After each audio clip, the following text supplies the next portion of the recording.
Үстіміздегі жылдың мамырында Ақтөбе қаласындағы нөмірі 79-шы жалпы білім беретін жайлы мектепте белгілі тарихшы, испан тілі маманы әрі аудармашысы, тарих ғылымдарының кандидаты, профессор Самат Көшенұлы Өтениязовпен мазмұнды кездесу өтті. Кездесуге еңбек және білім саласының ардагерлері, қала әкімдігінің өкілдері, облыстық білім басқармасы, аудандық мәдениет бөлімінің басшылары, мектеп мұғалімдері мен оқушылары қатысты. Құрметті мейманды мектеп ұжымы салтанатты түрде қарсы алды. Кездесуді мектеп директоры Мәншүк Болатқызы кіріспе сөзімен ашып, ғалымның өмір жолына қысқаша шолу жасады. Қазақстан Жазушылар одағының мүшесі, Әл-Фараби атындағы мемлекеттік университетінің оқытушысы, испан тілінің маманы, қазақ тарихы мен түркі тарихтарының мәдениетін зерттеуші ағамыз бүгін біздің қаламызда қонақта. Кездесуге арнайы облыс әкімдігі, қала әкімдігі, Ақтөбе қаласының білім бөлімі, Ақтөбе облыстық білім басқармасына қонақта шақырылып отыр. Сонымен бірге мектептің жоғары класс оқушыларымен кездеседі. Осы жайлы мектеп 2025 жылдың 2 сәуірінде арнайы ұлттық жоба негізінде ашылды. Қаламызда 2 жайлы мектеп ашылды. Мектеп 300 орындық, балаларға барлық қауіпсіз орта, сапалы білім алуға барлық жағдайлар жасалынған мектеп. Және осы жаңалықпен бөлісейік деп ағамызды арнайы бүгінгі Абылқайырхан, Шоқан, Аттила кітаптарының тұсаукесерін мектепте өткізуді көздеп отырмыз. Бүгінгі өткізілгелі отырған шара оқушыларға, жас ұрпақтың тәрбиесіне үлкен маңызы бар. Себебі тарих тоғысындағы тілдің өркендеуі және түркі мәдениеттерін таныстыру, анау ата-бабаларымыздың, батырларымыздың алған жерлерін, қорғаған жерлерін монографиялық зерттеулері біздің балаларымызға көптеген мәліметтер береді деп ойлаймын.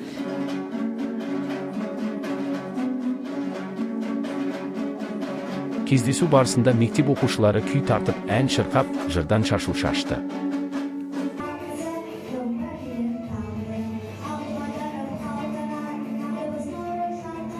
Профессор Самат Көшенұлы осындай жылы жүздесу ұйымдастырғаны үшін Ақтөбе облысы мен қала әкімдігіне, сондай-ақ бұл кездесуге ұйытқы болған ауыл азаматы Жомарт Қартбайұлына, мектеп директоры Мәншүк Болатқызына алғыс білдірді.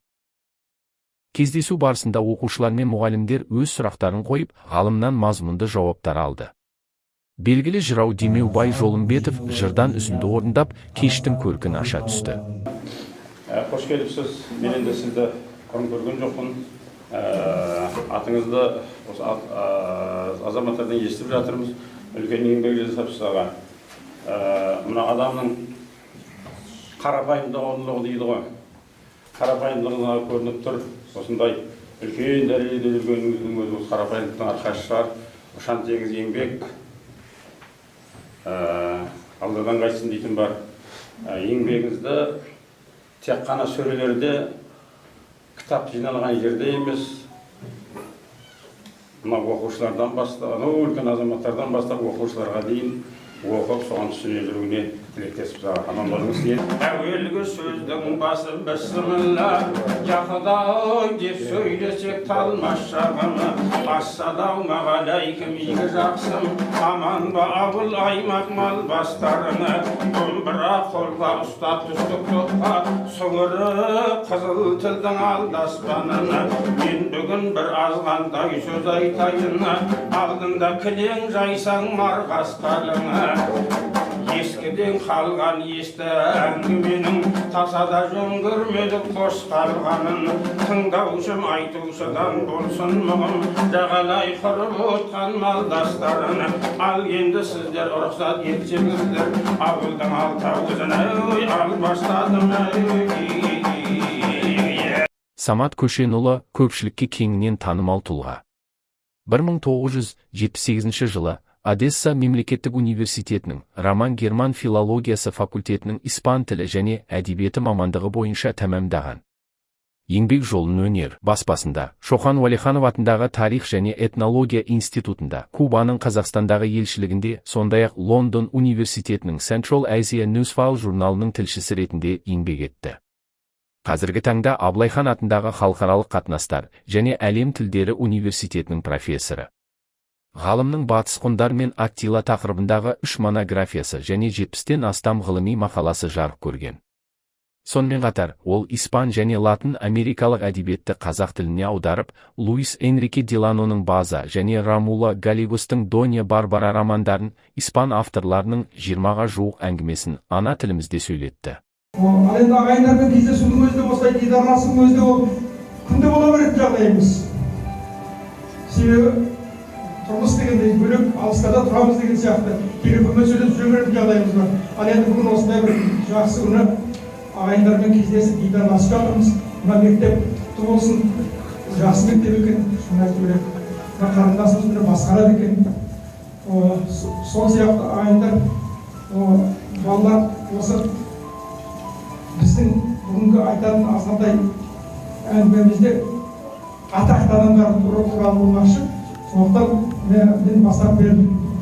Профессор Самат Көшенұлы осындай жылы жүздесу ұйымдастырған үшін Ақтөбе облысы мен қала әкімдігіне, сондай-ақ бұл кездесуге ұйытқы болған ауыл азаматы Жомарт Қартбайұлына, мектеп директоры Мәншүк Болатқызына алғыс білдірді. Көз қорқақ болмады деп айттық қой жаңа. Осы бүгінгі осы кездесуді ұйымдастырып, жылдан жігітіміз анамызда отыр. Оны сіздерге айта алған жоқпын, Ақтөбенің жігіті болғаннан кейін мына отырған Жомарт Қартбаев деген жігіт осы ұйымдастырған. Шара аясында Аттила атты 2 томдық еңбектің, Шоқан Уәлиханов туралы зерттеу еңбегінің, сондай-ақ кіші жүз ханы Әбілқайыр хан туралы монографияның тұсаукесер рәсімі өтті. Еңбек етіп, еңбегіңді халқыңның алдына келіп айтып, кім болғанда да өзінің ағайын күмісін, ағайын баласының ет етіп, еліне еленгенін жақсы көреді. Мына еткен еңбектерің Алладан қайтсын, халқың қуанышпен сіздің өміріңізбен де еңбегіңізбен таныса берсін. Тек қана жақсылықта кездесін дейміз.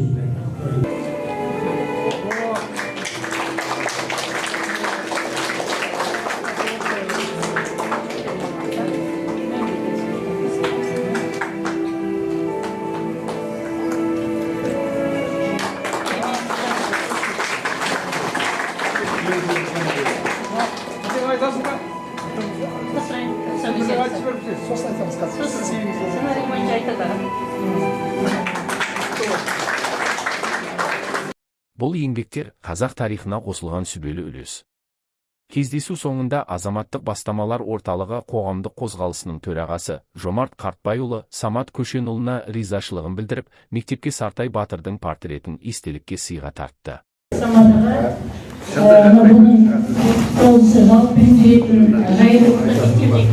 Балалармен, қонақтармен кездесу жасадыңыз. Өте әдемі, шындай әңгіме болды. Мектеп қабырғасында арнайы тарих бағдарламамен жүргізіледі.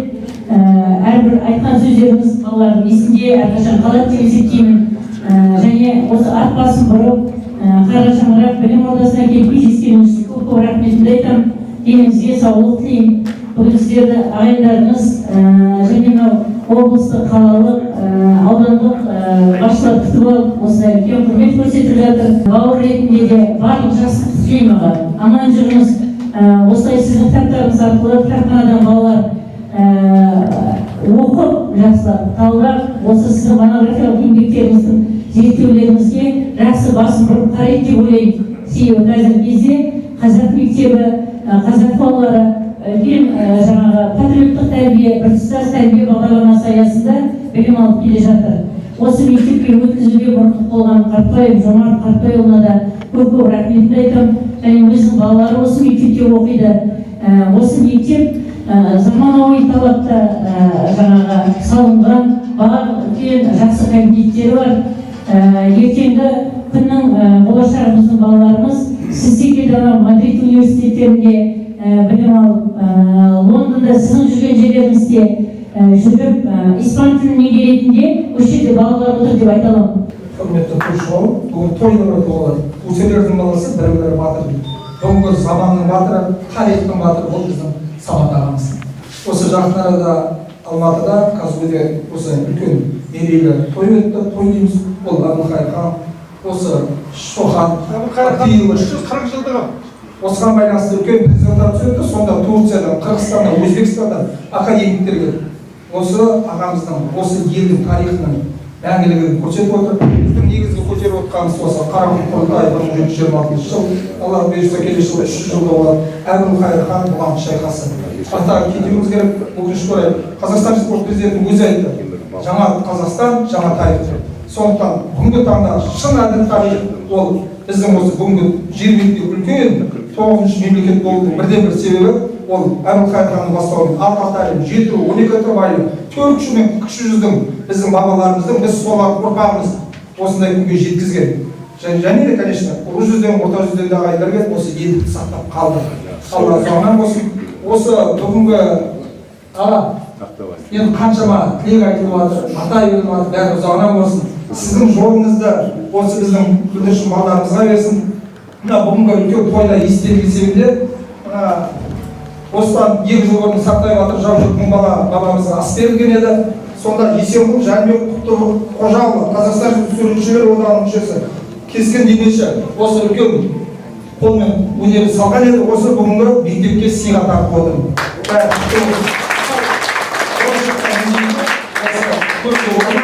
Және де біздің осы тарихи кітаптарымыз бар. Және де қазақ айтады, өсерлердің баласы бірін-бірі батыр. Осы Әбілқайыр ханды елге танытып, бірден-бір мұрындық болған осы сізге мынау біздің тарих. Бәрі құтты болсын, орын болсын. Бәрі батыр. Алла жағынан болсын. Келіп жатқан ақсақалдар, жасөспірімдер. Сіздер кімнің ұрпағы екенін ұмытпаңыздар. Сіздердің аталарыңыз, сіздердің бабаларыңыз осындай үлкен жер бетіндегі бай ақуатты елді сақтап қалған бабалар соның ұрпақтарысыңдар. Өсіңдер, өніңдер, қазір білікті емес, білімді мыңды жеген. Алла жағынан болсын. Және де осындай көптеген шараларға атсалысып отқан ол біздің Алматы ауданы әкімшілігі, қала әкімшілігі, облыс әкімшілігі мұрындық болып отыр. Бәрі бастамамызға көп түкірсе көл болады дейді. Жомарт деп айтып жатыр, жомартта тұрған ештеңе жоқ. Жүгіріп осы бауырларымызбен, шын бауырларымыз, ағайынымыз, бәріміз бір елдің баласымыз. Және де бізде азаматтық бастамада қоғамдық қозғалыс бар. Александр Манделикин деген ағамыз отыр. Адамның түсіне қарамаңдар, адамның ісіне қараңдар. Және де Сергей Вишняк деген облыстық мәслихат депутаты бүкіл осы істеп жатқан шараларына мұрындық болып атсалысып, осы көптеген жағдайларға атсалысып отқан ағаларымыз. Бәрі құтты болсын, оң болсын, берекелі болсын аға.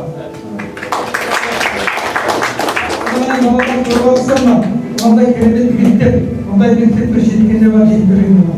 Біздер шынын айтқанда осыдан бәлем айтып қойдық біздің оқыған мектептеріміз сіздердің мектептермен салыстырғанда тауып кете кетеді. Шынын айту керек сіздерге де біздің жолымызды берсін. Шынын айту керек қазақ балаларының ішінде таланттар көп болады. Бірақ сол талантты ашылмаған мектептің міндеті сол баланың талантын табу. Қандай қабілеті бар, қандай ғылымға, қандай білімге қабілеті бар. Сондықтан мына мектептің негізі тоғыз айларына еңбеген азаматтың артында әйел тұрады дейді. Бірақ сол дүниеге келіп Асқар Паванамыз. Міне орталарыңызда менің анам отыр, 84-те, әкем 40 жасында кеткен.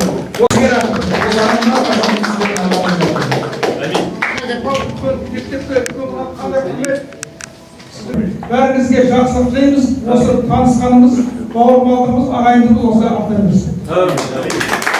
Орамал тон болмай, жол болады дегендей, ақтөбеліктер құрметті қонаққа ерекше ықылас көрсетті. Ғалымға арналып жазылған құттықтау хаттар мен алғыс адресаттары табысталып, гүл шоқтары ұсынылды, иығына қазақтың қасиетті шапаны жабылды.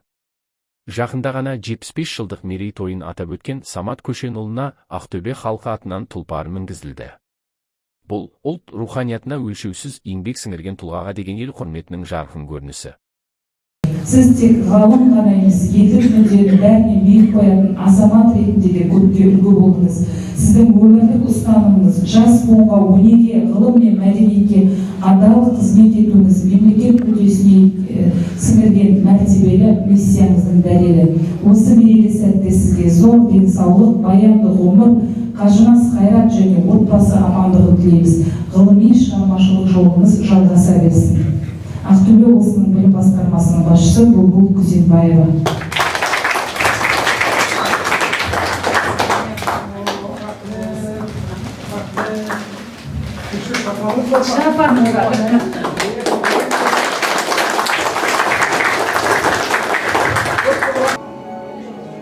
Кеш соңында қатысушылар естелік суретке түсіп, шараның жалғасы құрметті қонаққа арналып жайылған дастарханда жалғасын тапты.